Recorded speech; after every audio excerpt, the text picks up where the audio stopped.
First John chapter 5. Every person who believes that Jesus is in fact the Messiah is God begotten. If we love the one who conceives the child, we'll surely love the child who was conceived.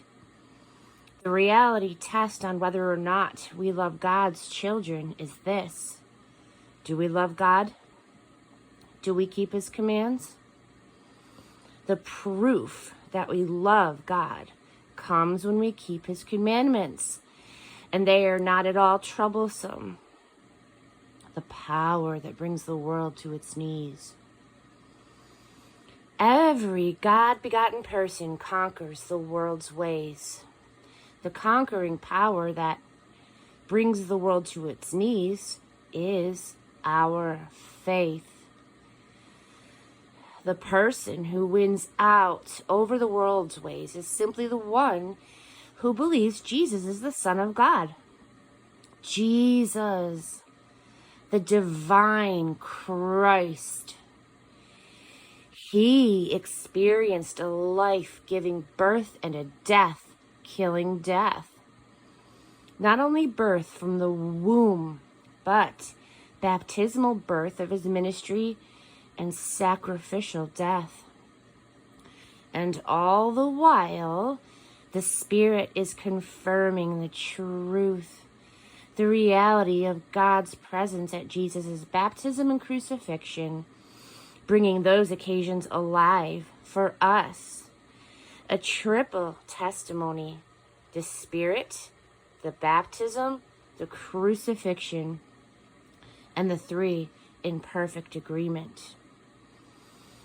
If we take human testimony at face value, how much more should we be reassured when God gives testimony, as he does here, testifying concerning his Son? Whoever believes in the Son of God inwardly confirms God's testimony. Whoever refuses to believe in effect calls God a liar, refusing to believe God's own testimony regarding his Son. This is the testimony in essence. God gave us eternal life.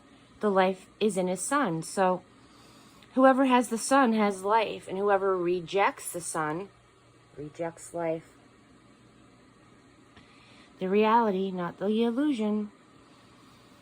My purpose in writing is simply this: that you who believe in God's Son will know beyond the shadow of a doubt that you have eternal life.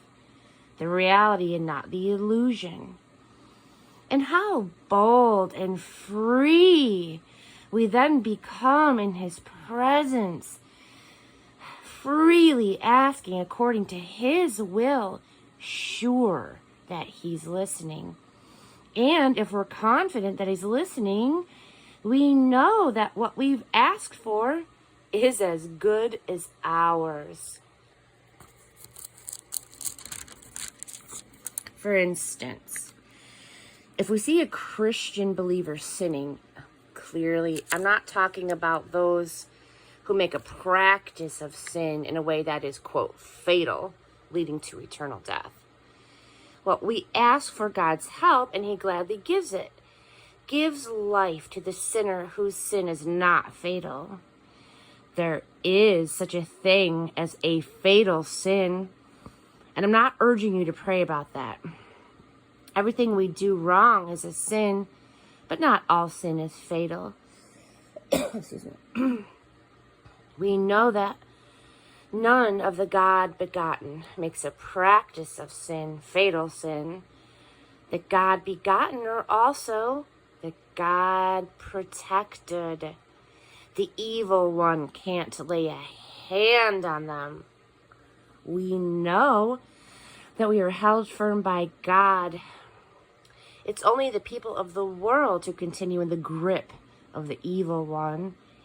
And we know that the Son of God came so that we could recognize and understand the truth of God. What a gift. And we are living in the truth itself in God's Son, Jesus Christ. This Jesus is both true God and real life. Dear children, be on guard against all clever facsimile.